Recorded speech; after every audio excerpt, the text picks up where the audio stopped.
கடந்த சில வாரங்களாக நாம் சிந்தித்து வருகிற அதே வேத பகுதியிலிருந்து தான் ஸ்தோத்திரம் மறுபடியுமா சில காரியங்களை சொல்லி ஜெபிக்க,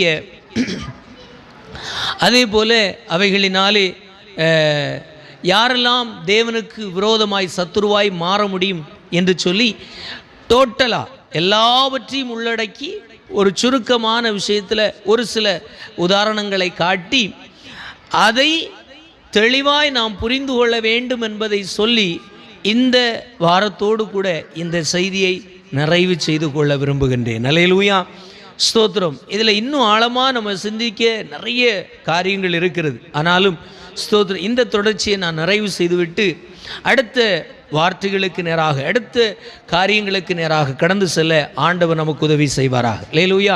வாசிக்கலாம். ஏசாயா எழுதின தீர்க்க தரிசன புஸ்தகம் 64வது அதிகாரம் அதனுடைய 1வது வசனத்துக்கு இப்படியாய் சொல்லுகிறது. வாசிக்கலாம்.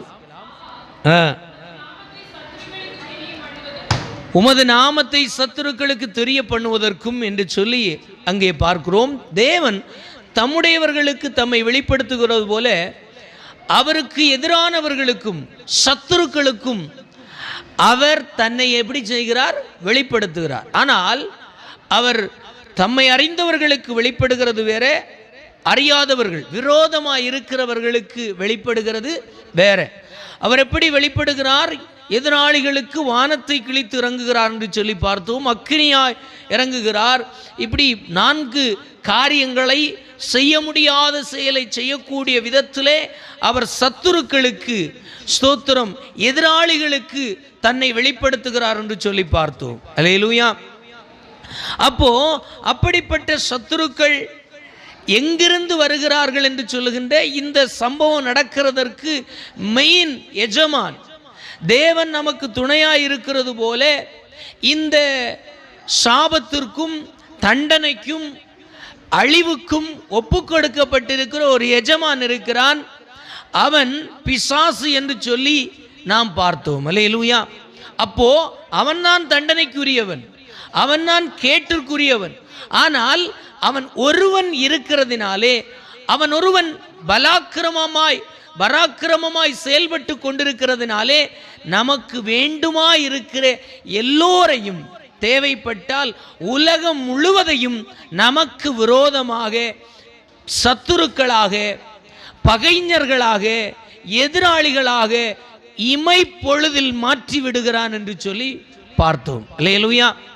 அதற்கு ஆதாரமாக நாம் பார்த்தோம், ஸ்தோத்திரம், அவருடைய சத்துருவாய் மாறுகின்ற வேளையிலே, சத்துருவாய் மாறுகிறதற்கு எஜமானாகிய பிசாசு வஞ்சகத்திற்கு நம்மை உட்படுத்தும் பொழுது அந்த வஞ்சகத்துக்கு யாரெல்லாம் பலியாகுகிறார்களோ அவர்களுக்கு வருகின்ற பலனை கடந்த வாரத்தில் சிந்தித்தோம். அல்லேலூயா.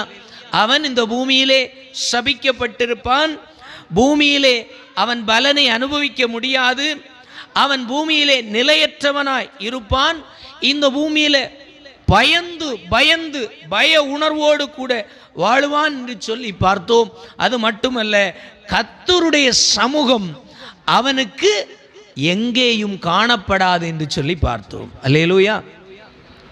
அப்போ அவன் யார் சத்துருவாய் மாற்றப்படுகிறார்களோ அவர்களுக்கு இதெல்லாம் நடக்கும். அல்லேலூயா.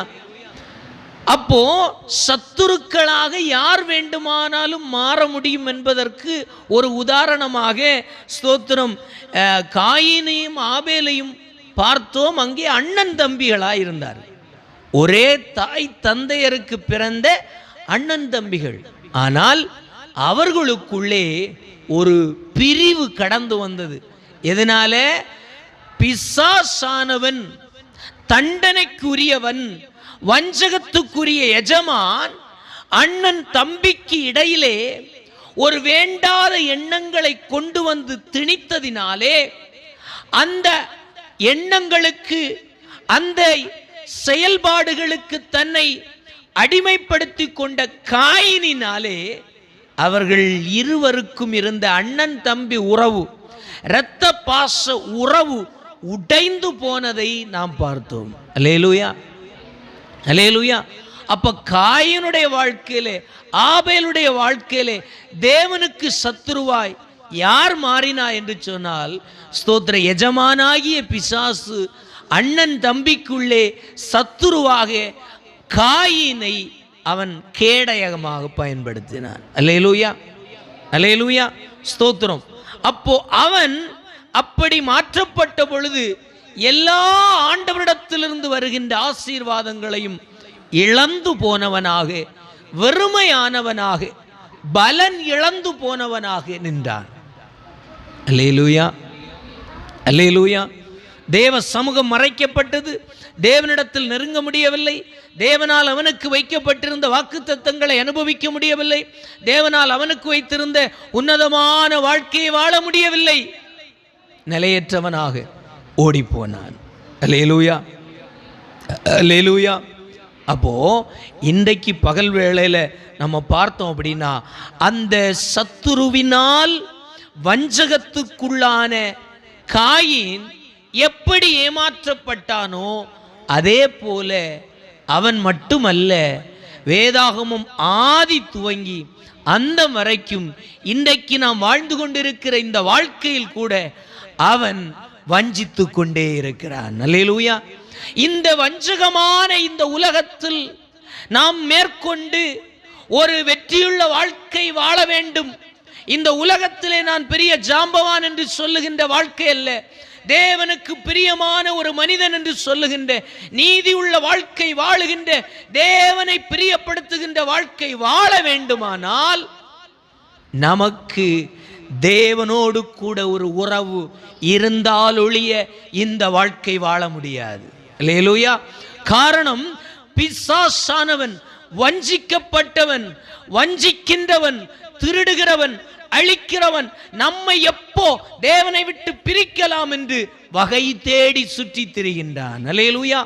அதிகாரங்களை உடையவனாக, துரைத்தனங்களை உடையவனாக, வல்லமை உடையவனாக, வானமண்டலத்தின் எல்லா பொல்லாத ஆவிகளின் சேனைகளுடைய துணையோடு கூட தேவனுக்கு பிரியமாய் வாழ விரும்புகின்ற ஒவ்வொரு மனிதனோடு கூட அவன் பலமாய் போராடி கொண்டிருக்கின்றான். அல்லேலூயா. அப்படி அவன் போராடுகிறதுனால நீங்கள் விசுவாசத்திற்குள் வராத பட்சத்தில் இந்த உலகம் உங்களை பெரிதாய் பார்க்கும், ரொம்ப நமஸ்கரிக்கும், மரியாதை செலுத்தும். ஆனால் எப்பொழுது இந்த இயேசு கிறிஸ்துவுக்கு உங்களை ஒப்புக் கொடுக்கிறீர்களோ, எப்பொழுது இந்த இயேசுவுக்காக நான் வாழ ஆசைப்படுகிறேன் என்று சொல்லி தீர்மானம் எடுக்கிறீர்களோ, அப்பொழுது முதல் நீங்கள் அநேக சத்துருக்களை உங்கள் உறவிலிருந்து, உங்களுக்கு வேண்டுமானவர்களிலிருந்து, உங்க கூட அப்பம் புசித்தவர்கள் கூட எழும்பி நின்று சத்துருவாய் நின்று வாதிடலாம். அல்லேலூயா. இதைத்தான் நீங்க பார்க்க போ. அல்லேலூயா, ஸ்தோத்திரம். யார் வேணும்னாலும் சத்துருவாய் மாறவில்லை. அல்லேலூயா. நீங்க சரியாய் ஆண்டவரை பிடிக்கும் பொழுது இந்த உலகம் முழுவதும் உங்களுக்கு எதிராய் மாறும் என்பதிலே எந்த மாற்றமும் கிடையாது. அல்லேலூயா. உலகம் உங்களை பகைக்கவில்லை என்று சொன்னால் நீங்கள் பகையாளியுடைய கையில் இருக்கிறீர்கள் என்பதற்கு சான்று வேதாகமும் தெளிவாய் சொல்லுகிறது. அல்லேலூயா, அல்லேலூயா. ஏனென்று சொன்னால் இயேசு கிறிஸ்து சொன்னார், உலகத்தில் உபத்திரம் உண்டு, ஆனாலும் நான் இந்த உலகத்தை செய்தேன், அதனால நீங்கள் திடன் கொள்ளுங்கள் என்று சொன்னார். அல்லேலூயா. உலகத்தில் உண்டானவைகளிலிருந்து உலகத்தில் உண்டானவைகளை நேசிக்கும், ஆனால் நீங்கள் உலகத்தில் இருந்து ஆகாதவர்கள் ஆனபடியினாலே உங்களை இந்த உலகம் பகைக்கிறது என்று சொல்லி சொன்னார். அல்லேலூயா. நீங்கள் உலகத்தாராய் அல்லாது இருக்கிறதினாலே இந்த உலகம் உங்களை பகைக்கிறது என்று ஆண்டவர் இயேசு சொல்லி இருக்கிறார். அதனால தான் இந்த உலகத்தில் வாழ்றதுக்கு இயேசு கிறிஸ்து ஒவ்வொரு மனிதனுக்கும் தேவையாயிருக்கிறது. அல்லேலூயா. கிறிஸ்தவ மதத்தை சார்ந்து கொள்ளுவதற்கு இயேசு தேவையில்லை. இங்கு எத்தனையோ ஆலயங்கள் இருக்கிறது, எத்தனையோ கோவில்கள் இருக்கிறது, எத்தனையோ ஸ்தோத்திர சங்கங்கள் இருக்கிறது, எத்தனையோ பிரார்த்தனை கூடங்கள் இருக்கிறது. அங்கே போனால் நீங்கள் கிறிஸ்தவர்கள் என்று சொல்லுகிறதற்கு சான்று கொடுக்க 1000 பேர் இருக்கிறார்கள். அல்லேலூயா. ஆனால் அதற்காக உங்களையும் என்னையும் ஆண்டவர் அழைக்கவில்லை.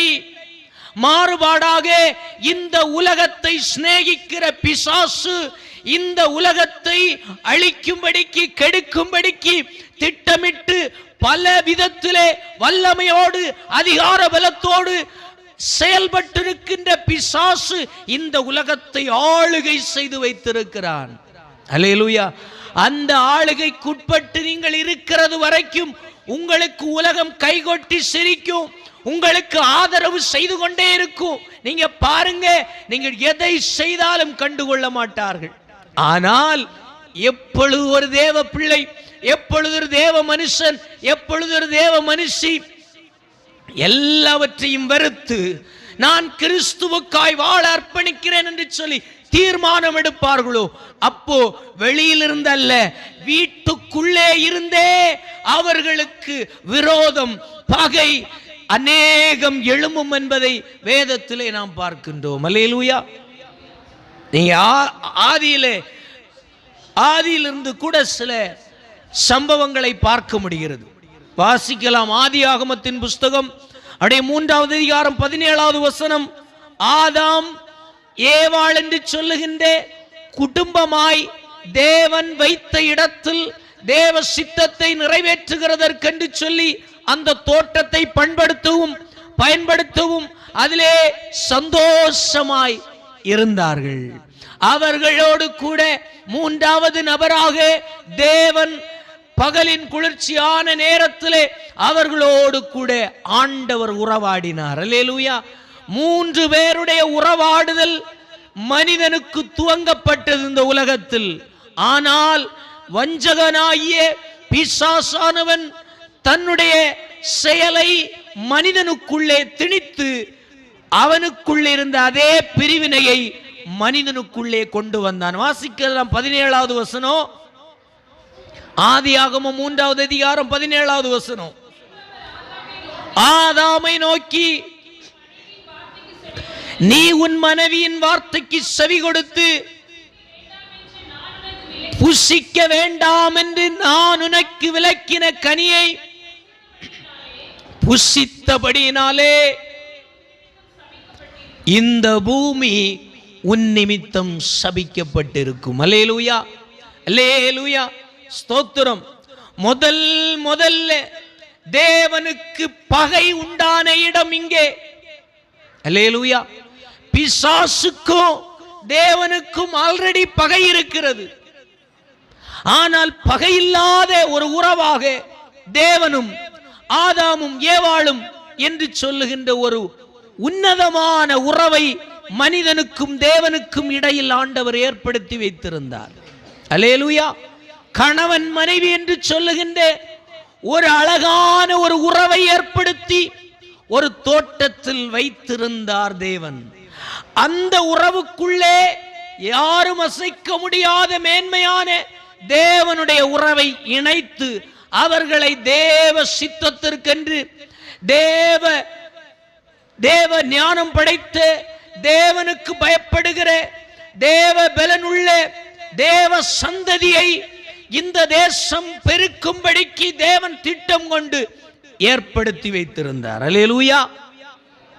ஆனால் அந்த உறவிலேயே பிரிவினையை கொண்டு வந்தான் பிசாசு. அல்லேலூயா. எங்க வந்தான்? பாம்புக்குள்ள வந்தான். பாம்பு ஏவாள்கிட்ட வந்தா, ஏவாள் யார்கிட்ட போனா?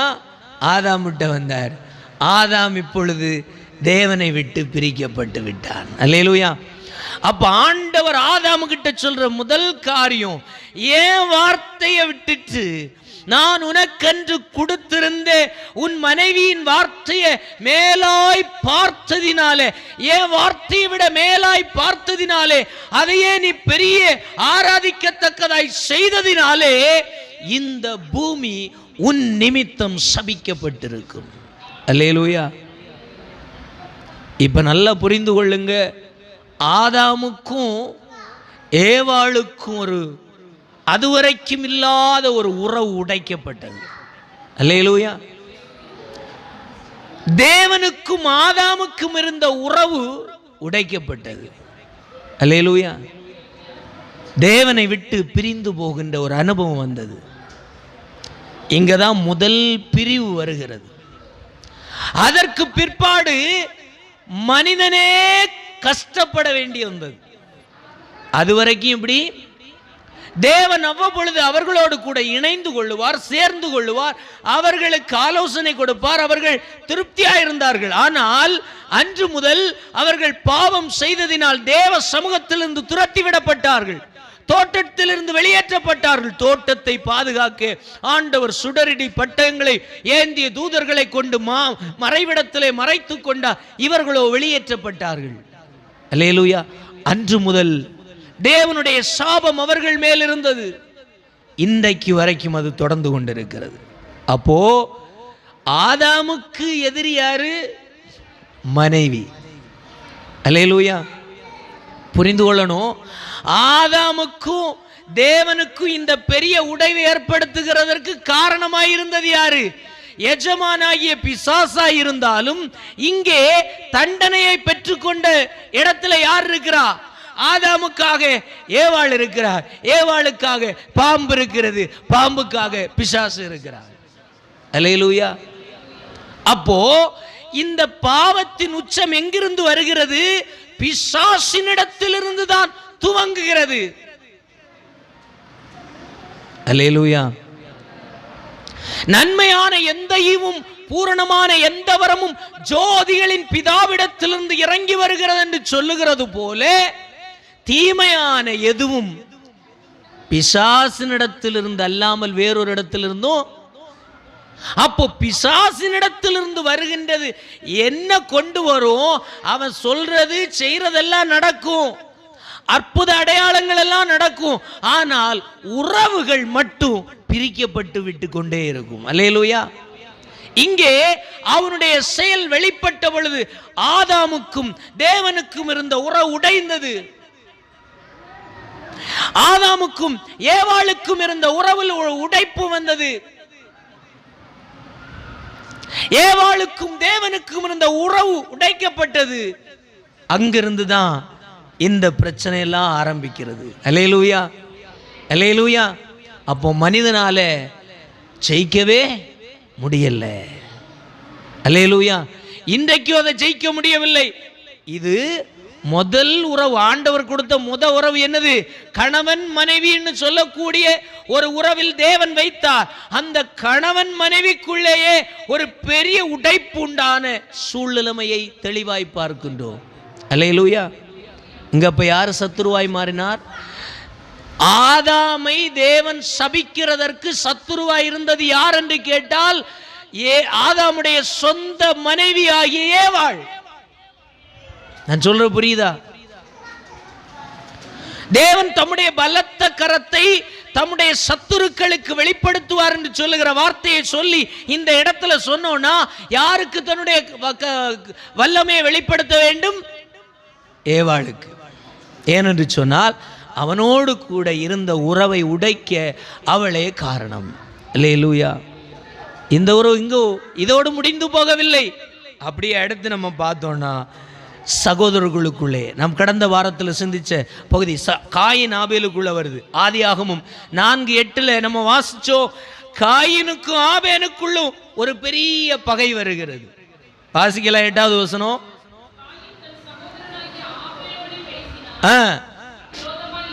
விரோதமாய் எழும்பி அவனை கொலை செய்தான். அப்போ முதல்ல கணவன் மனைவிக்கு உள்ளே பிரிவு வந்தது. இங்கே அண்ணன் தம்பிக்கு உள்ள பிரிவு. அல்லேலூயா. அடுத்து வாசிக்கலாம். நீங்க பாத்தீங்கன்னா ஆதியாகமம் 9வது அதிகாரம் 22, 25 வசனத்தை வாசிக்கலாம். ஆதியாகமம் 9:22.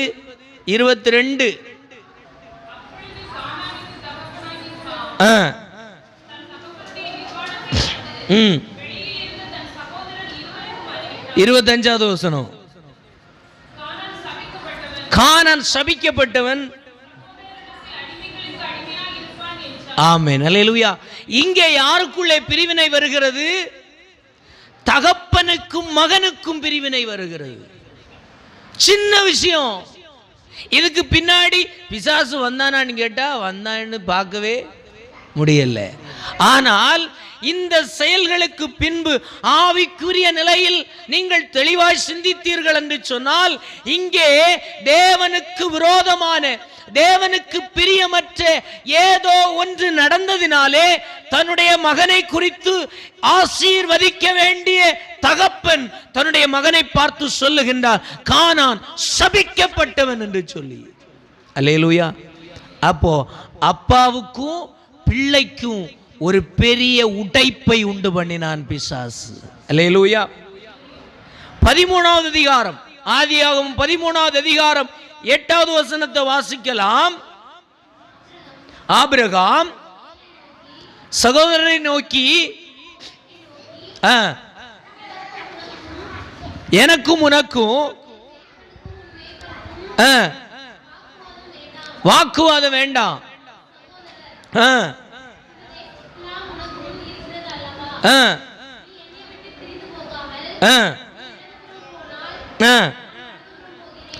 பாருங்க. இங்கே ஆபிரகாமும் லோத்தும் ஏக சகோதரர்களாக அழைக்கப்பட்டு ஆண்டருடைய வாக்குத்தத்தத்துக்காக புறப்பட்டு வந்தவங்க.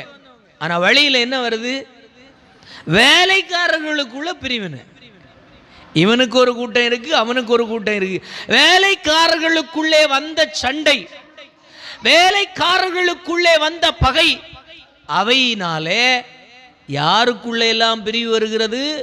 ஏக சகோதரர்களாய் வாக்குத்தத்தத்தை பிடித்து கொண்டு புறப்பட்டு வந்த ஆபிரகாமுக்கும் லோத்துக்கும் இடையிலே உறவு பிரிக்கப்படுகின்றது, உடைப்பு வருகிறது. அவர்களுக்குள்ளே ஐக்கியம், அவர்களுக்குள்ளே இருந்த ஐக்கியம் உடைக்கப்படுகிறது. அல்லேலூயா. அந்த ஐக்கியம் உடைந்ததினால ஒரு குடும்பமே சிதைந்து போனது. அல்லேலூயா. அழைக்கப்பட்ட வாக்குத்தத்த தேசத்தின் ஆசீர்வாதத்திற்கு பதிலாக அவன் சபிக்கப்பட்ட இடத்தில் மாற்றப்பட்டான், அவனுடைய சந்ததி. அல்லேலூயா. லோத்து எங்க போறான்? செழிப்பா நல்ல ஆசீர்வாதமா இருக்கிற இடத்தை தெரிந்து கொண்டு போகிறான். ஆனால் அவன் தெரிந்து கொண்டு போகிற தேசத்தை குறித்து தேவன் முன்னாடியே சொல்லுகின்றார். அந்த தேசம் சோதோம் கொமாரா பட்டணம் எப்படி இருக்கிறது? அங்கே இருந்த ஜனங்கள் பாவம் செய்கிறவர்களாய் இருக்கிறார்கள் என்று வேதம் சொல்லுகிறது. அல்லேலூயா. அந்த தேசத்தில் போய் வாக்குத்தத்தத்திற்குரியவன் போய் சேர்ந்த பொழுது அவன் வாக்குத்தத்தத்தை அடைய முடியாதபடிக்கு அவன் குடும்பமே சபிக்கப்பட்ட ஒரு சந்ததியாய் மாற்றப்பட்டதை வேதம் நமக்கு தெளிவாய் எச்சரிக்கிறது. அல்லேலூயா. அல்லேலூயா. அப்ப நீங்க புரிந்து கொள்ள வேண்டும், ஒரு ஆவிக்குரிய சகோதரனோடு இருந்த ஐக்கியத்தை உடைக்கிறதற்கு இங்கே ஒரு பெரிய செயல் நடந்தது.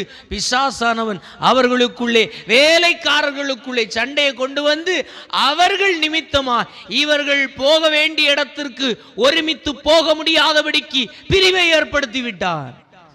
அல்லேலூயா. அல்லேலூயா. இன்னொன்று பார்த்தீங்கன்னா ஆதியாகமம் 31வது அதிகாரம் 2வது வசனத்தை வாசிக்கலாம். 31வது அதிகாரம் 2வது வசனம்.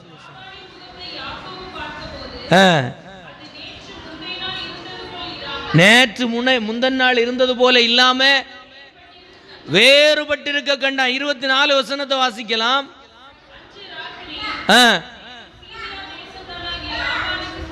லாபானுக்கு சொப்பனத்தில் வெளிப்பட்டு ஆண்டவர் சொல்லுகிறாரு, நீ போறதெல்லாம் சரி, யாக்கோபுக்கு முன்னாடி போய் நன்மையே இல்லாம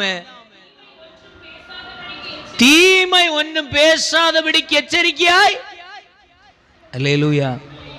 அப்போ மாமனுக்கும் மருமகனுக்கும் இங்க ஒரு பிளவு வந்து நீ. அல்லேலூயா. இங்க நம்ம பார்த்தோம்னா லாபானுடைய வழி வேற, யாக்கோபுடைய வழி வேற. யாக்கோபு வாக்குத்தத்த சந்ததி, லாபானோ விக்கிரக வழிபாட்டில் உள்ளவன். இங்க இருக்கிற நிறைய விஷயத்தை நீங்க புரிந்து கொள்ளணும். ஆனால் இவன் அநேக துரோகங்களை அவனுக்கு செய்தும் வாக்குத்தத்தம் தேவனோடு கூட நடக்கிற அனுபவம் யாக்கோபுக்கு இருந்தபடினாலே அவன் செய்த சகல காரியத்திலும் கர்த்தருடைய ஆசீர்வாதம் இருந்தது. அல்லேலூயா. ஒருக்கா மாமன் சொன்னா கலர் எல்லாம் உனக்கு வேலைக்குரியது, கலர் இல்லாததெல்லாம் எனக்குரியது. அப்போ கலரா எல்லாம் கூட்டி போட்டுச்சு. அல்லேலூயா. அப்புறம் திடீர்னு மாத்துவான், கலர் எல்லாம் எனக்குரியது, மீதி எல்லாம். அப்போ அவன் எதை டிமாண்ட் பண்றானோ அதே காரியம் பெருக பண்ணும்படிக்கு அதுல ஒரு பெரிய அற்புதத்தை ஆண்டவர் செய்தார். அல்லேலூயா. அப்போ இந்த வித்தியாசம் ரெண்டும் இருக்கிறது. அவன் ஆராதிக்கிற தெய்வம் வேற, இவன் பின்பற்றி வருகின்ற ஆராதிக்கின்ற தெய்வம் வேற. ரெண்டுக்கு வித்தியாசம் இருக்கு. ஆனா இதுல ஒண்ணு புரிந்து கொள்ள வேண்டும். இவன் ரெண்டு பேரும் பிரிந்து வேறு இடத்துக்கு வந்துட்டாங்க. வழியில மறுபடியும் லாபான் போய் அவனிடத்தில் சண்டை போடும்படி, அவனிடத்தில் குற்றம் பிடிக்கும்படிக்கு புறப்பட்டு வருகின்றான். அல்லேலூயா.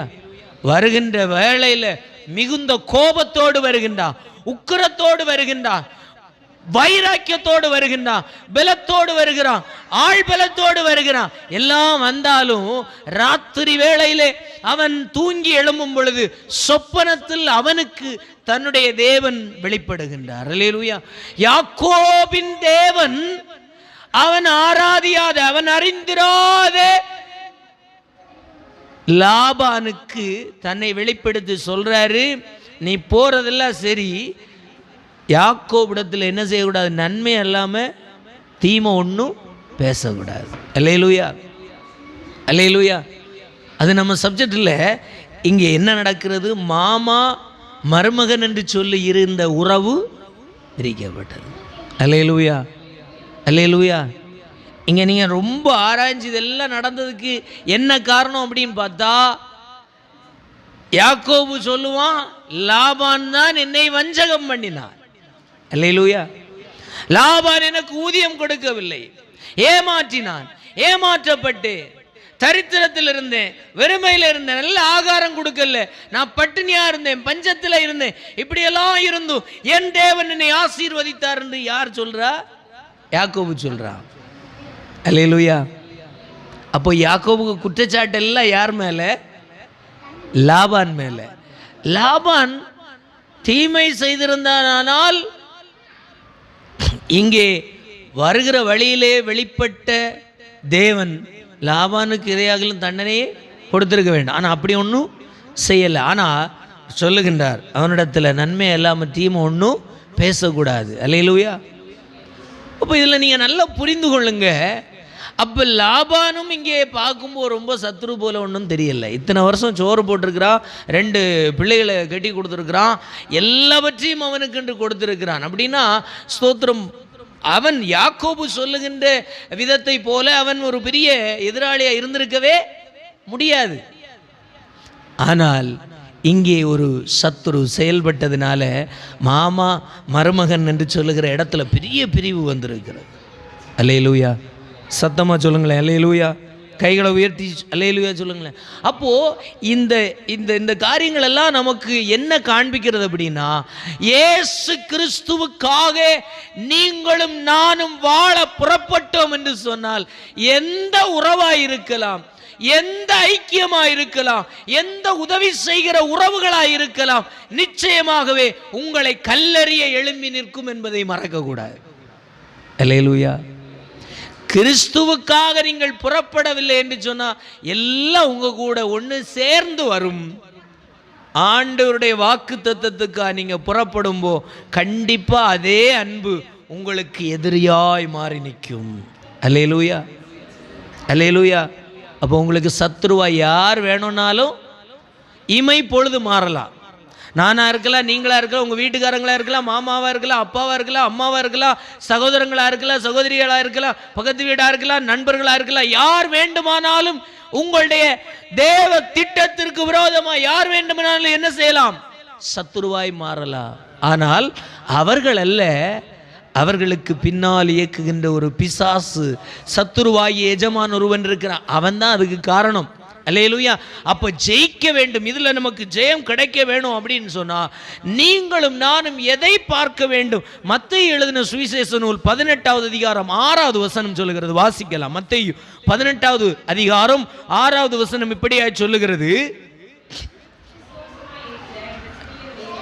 என்னிடத்தில் விசுவாசமாயிருக்கிற இந்த சிறியரில் ஒருவனுக்கு இடறல் உண்டாக்குகிறவன் எவனோ அவனுடைய கழுத்தில் எந்திர கல்லை கட்டி கடலின் ஆழத்துல போடுகிறதற்கு அவனுக்கு நலமாயிருக்கும். இது சொல்ற காரியம் சாதாரணப்பட்ட காரியமா? ஆண்டவர் சொல்றாரு, ஒருத்தன் இப்படிப்பட்ட அப்படின்னா இயேசு கிறிஸ்துவுக்காக தன்னை வாழ அர்ப்பணித்திருக்கிற ஒரு மனிதனுக்கு அவனே பாடுபட்டு ஓடிக்கிட்டு இருக்கிறான். எப்படிப்பா ஜெபிக்கணும் தெரியலையே, எப்படிப்பா உங்ககிட்ட பேசணும் தெரியலையே, எப்படிப்பா ஆண்டவரே உம்மை அடைய வேண்டும் என்று சொல்லி வழி தெரியாம ஏதோ கொஞ்சம் தெரிஞ்சதை வச்சு ஓடி ஓடி பிரயாசப்பட்டு கொண்டிருக்கிறான். ஒவ்வொரு நொடியும் ஒவ்வொரு நிமிடமும் ஒவ்வொரு மணி நேரங்களும் அவனுக்குள்ளே ஒரு பெரிய போராட்டம் இருக்கிறது. ஆனால் அப்படிப்பட்ட விசுவாச மார்க்கத்தாராகிய இந்த சிறியரில் ஒருவனுக்கு எவன் இடறல் உண்டாக்குகிறானோ அந்த இடறல் உண்டாக்குற மனுஷனுக்கு என்ன செய்தா நல்லது? எந்திரக்கல் அப்படின்னா மாவரைக்கிற எந்திரம் இருக்கு இல்லையா, ஸ்தோத்திரம், உரல் இல்லைன்னா என்ன சொல்லுவாங்க, ஆட்டு உரல். இத அவன் கழுத்துல கட்டி கடல்ல போடுவது அவனுக்கு நலம்னு ஆண்டவர் சொல்றார். அப்படின்னா அவன் உயிரோட இருக்கிறது, அவன் சாகிறது அவனுக்கு நல்லதுன்னு சொல்லப்படுது. அப்படின்னா விசுவாச மார்க்கத்தாரோடு கூட யுத்தம் செய்கின்ற பிசாசின் தூதுவனாய் இறங்கி வந்து அவர்களுக்கு இடைஞ்சல் கொடுத்து கொண்டிருக்கிற அத்தனை பேர் தேவனால் தண்டிக்கப்படுவார்கள், தேவனுடைய தண்டனையை அனுபவிப்பார்கள், தேவனுடைய சாபம் அவர்கள் இல்லங்களில் இருக்கும், தேவனுடைய சாபத்திற்குள்ளாவார்கள் என்பது தெளிவாய் இருக்கிறது. அல்லேலூயா. இங்க மட்டும் இல்ல, மார்க் 9:42 வாசிக்கலாம், அங்கேயும் இதே வார்த்தையை சொல்லுகிறது. மார்க் 9வது அதிகாரம் 42வது வசனம். என்னிடத்தில் விசுவாசமாயிருக்கிற இந்த சிறியரில் ஒருவனுக்கு இடறல் உண்டாக்குகிறவன் எவனோ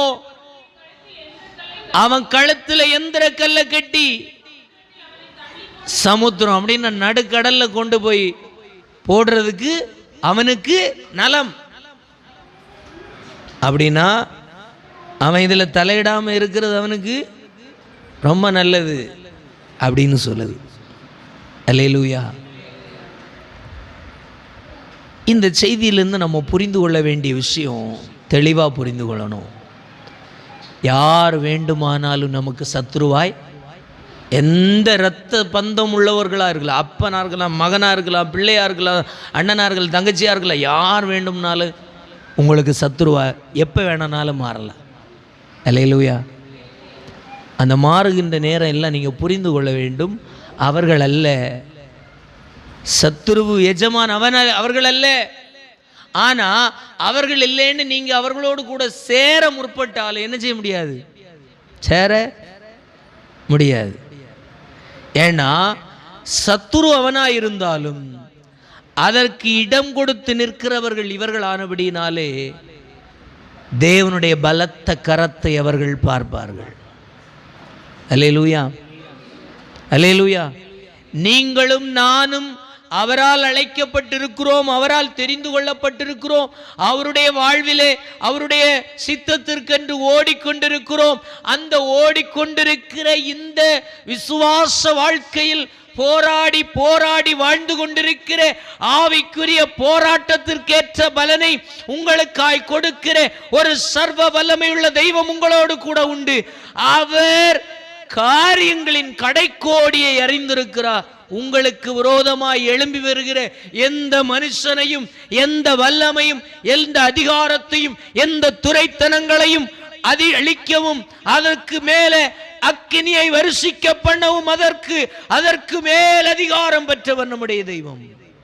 அல்லேலூயா. நீங்க புரிந்து கொள்ளணும், இவைகள் எல்லாம் வரும்போ தைரியமா இன்னும் உறுதியாய் அவரை பிடித்து கொள்ள மட்டும் உங்களுக்கும் எனக்கும் விசுவாசம் வேண்டும். அல்லேலூயா. இன்னைக்கு நீங்கள் பார்த்தீங்கன்னா இன்னைக்கு விசுவாச வாழ்க்கையில் இருக்கிறார்களா அப்படின்னு கேட்டால் இன்னைக்கு கிறிஸ்தவ மார்க்கம் எப்படி போய் கொண்டிருக்கு? விசுவாச வாழ்க்கையில் இல்லை. சாட்சிகள் எப்படி வருகிறது? நான் இந்த ஆலயத்துக்கு போனேன், இந்த ஆலயத்தில் போன உடனே எனக்காக ஜெபம் பண்ணாங்க, ஆண்டவர் வானத்தை திறந்து எனக்கு 4 கார் வாங்க உதவி பண்ணார், 4 ஏக்கர் சொத்து வாங்க உதவி பண்ணார். இதெல்லாம் இல்லை சாட்சி. இதெல்லாம் உங்களுக்கு சாட்சி வருதுன்னா உலகமும் உலகத்தை சார்ந்ததும் உங்களை நேசிக்கிறது என்பதுதான் இந்த வேதம் சொல்லுகின்ற பிரமாணம். அல்லேலூயா. நீங்க சரியா இந்த தேவனை பிடித்துக் கொள்வீர்கள் என்று சொன்னா உங்களுக்கு வரக்கூடிய மிகப்பெரிய அடையாளமே ஆண்டவர் சொல்லி, உலகம் உங்களை பகைக்கும். அல்லேலூயா.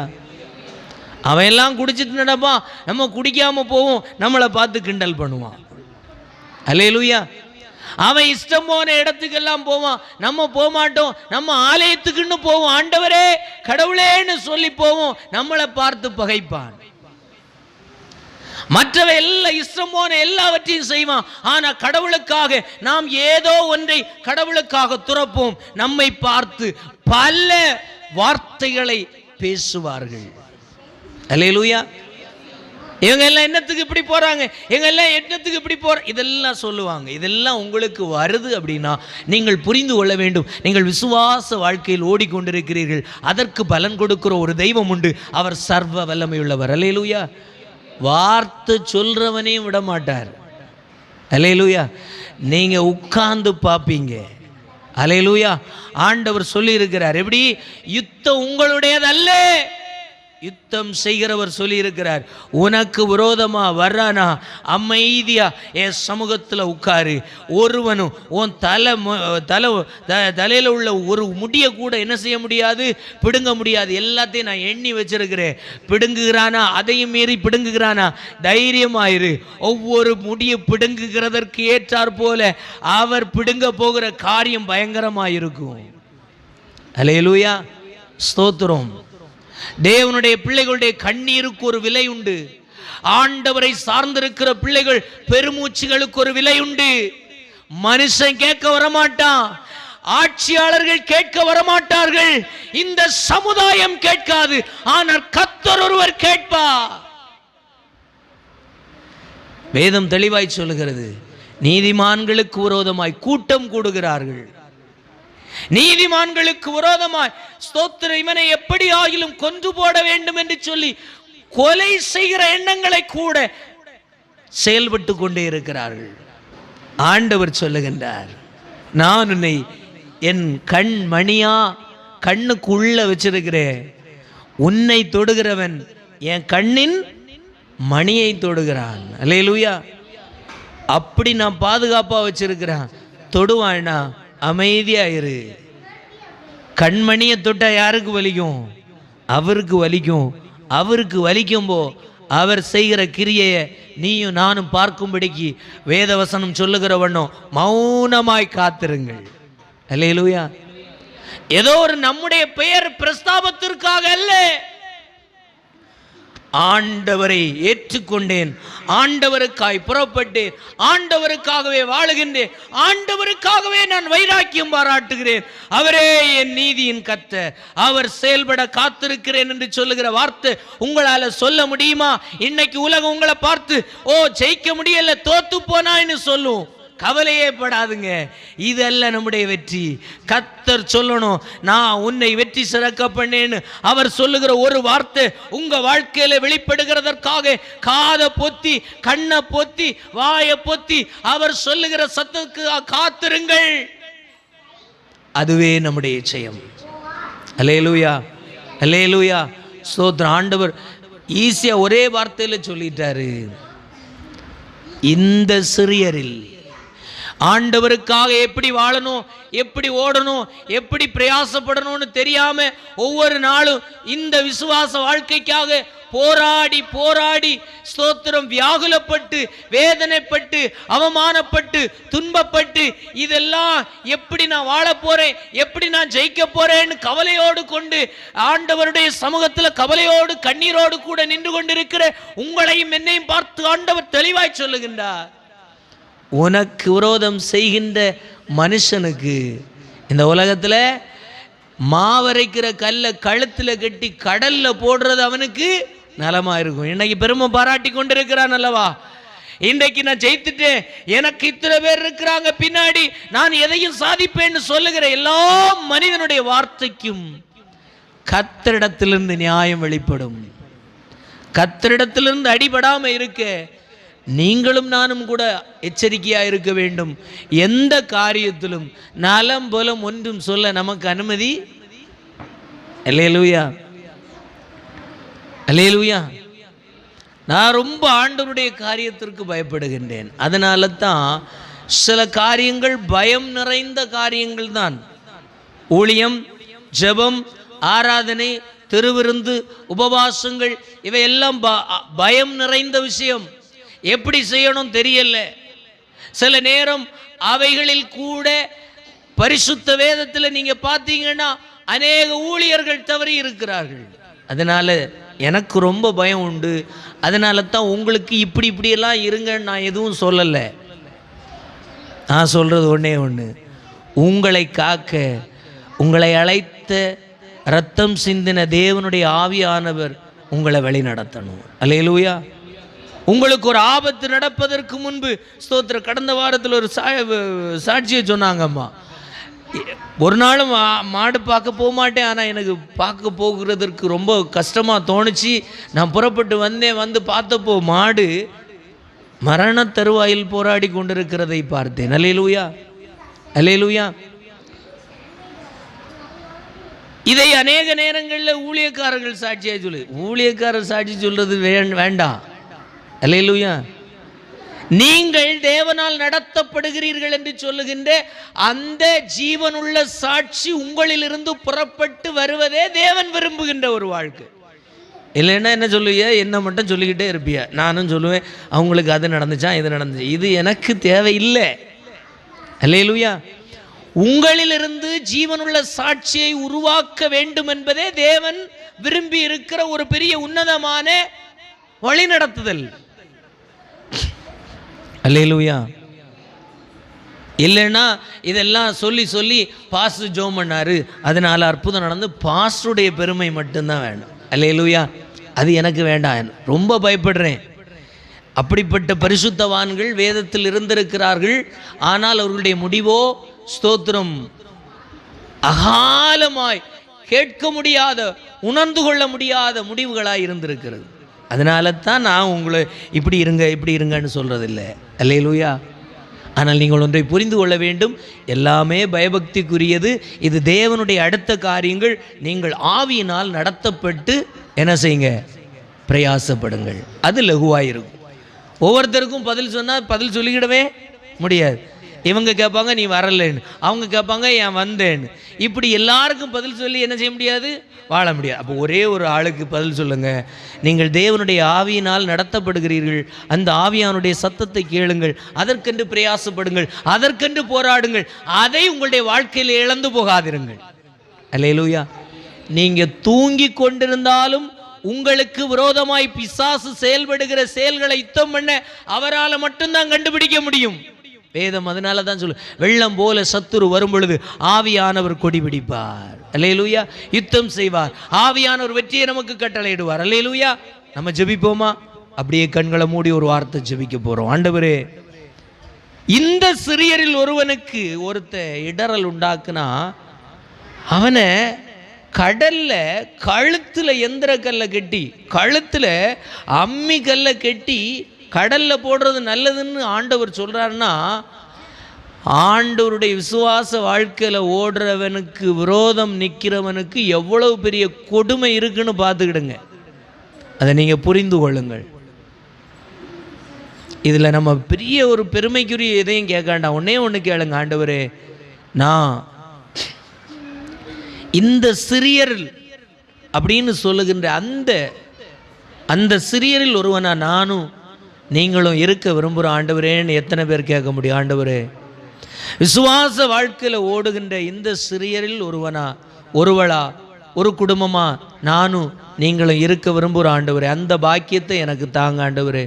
எத்தனை பேர் கேட்க முடியும்? அப்படியே கேளுங்க. ஆண்டவரே, இந்த இடத்துல இருக்கிற ஒவ்வொரு பிள்ளைகளும் ஆண்டவர் நம்முடைய பரிசுத்த ஆவியினாலே ஆண்டவரே இந்த சிறியரில் ஒருவராக எண்ணப்பட இவர்களை உம்முடைய பிள்ளைகளாய் ஏற்றுக்கொள்ளும் ஆண்டவரே. இவர்கள் துன்பப்படுத்தப்படுகின்ற சூழ்நிலைமைகள், உபத்திரவப்படுத்தப்படுகின்ற சூழ்நிலைமைகள், தள்ளப்படுகிற சூழ்நிலைமைகள், யாரும் இல்லாம தனிமைப்படுத்தப்படுகின்ற இடங்கள் எல்லாவற்றையும் கண்ணோக்கி பார்த்து இவர்களுக்கு ஆதரவாய் நீர் வந்து, நீர் துணை நின்று, நீர் கிரியை செய்து உம்முடைய பலத்த கரத்தின் கிரியைகளை ஆண்டவரே இவர்களுக்கு விரோதமாய் எதிரிட்டு நிற்கிற சத்துருக்கள் கண்டு நடுநடுங்க பயப்பட, இவனோடு கூட கர்த்தர் இருக்கிறார், இவரோடு கூட கர்த்தர் உண்டு, இந்த குடும்பத்தை காக்க ஒருவர் இருக்கிறார் என்கிறதை அற்புதத்தினாலும் அதிசயத்தினாலும் சத்துருக்களுடைய கண் காண செய்வீராக. ஒரு மாமிச பலம் அல்ல, ஆள் பலம் அல்ல, அரசியல் பலம் அல்ல, கர்த்தருடைய பலத்தை எதிர்பார்த்து ஜெபித்து இந்த இடத்தில் ஆண்டவரே கடந்து வந்து இந்த வார்த்தைக்கு தங்களை அர்ப்பணிக்கிற ஒவ்வொரு பிள்ளைகளுக்காய் ஜெபிக்கிறோம். ஆண்டவரே, இவர்கள் ஒவ்வொருவரையும் அப்படியே ஆசீர்வதிப்பீராக, பலப்படுத்துவீராக, பலத்த கிரியைகளை இவர்களிலே காண செய்யும். உம்முடைய கரத்தில் தாழ்த்துகிறோம். அந்த அத்தனை பிள்ளைகளையும் ஆசீர்வதி ஆண்டவரே. கடந்து செல்லுகிறோம். பிரியாத நேசரங்களோடு கூட இருந்து பெரிய காரியங்களை செய்யும். இந்த வார்த்தைகளில் எங்களுடைய வாழ்க்கையில் ஒரு பெரிய கட்டுமானத்தை உண்டாக்கட்டும். சகல சூழ்நிலைமைகளையும் மாற்றி போட்டு ஆண்டவரே உறுதிப்படுத்துங்க. ஆண்டவரே ஸ்தோத்திர அடையாளமாக்குங்க. ஆண்டவரே தலைகளை உயர்த்த செய்யுங்கப்பா. உம்முடைய மகத்துவம் உள்ள கரத்தில் தாழ்த்துகிறோம். இயேசுவின் நாமத்தில் ஜெபிக்கிறோம். எங்கள் ஜெபம் கேளும் ஜீவனுள்ள நல்ல பிதாவே.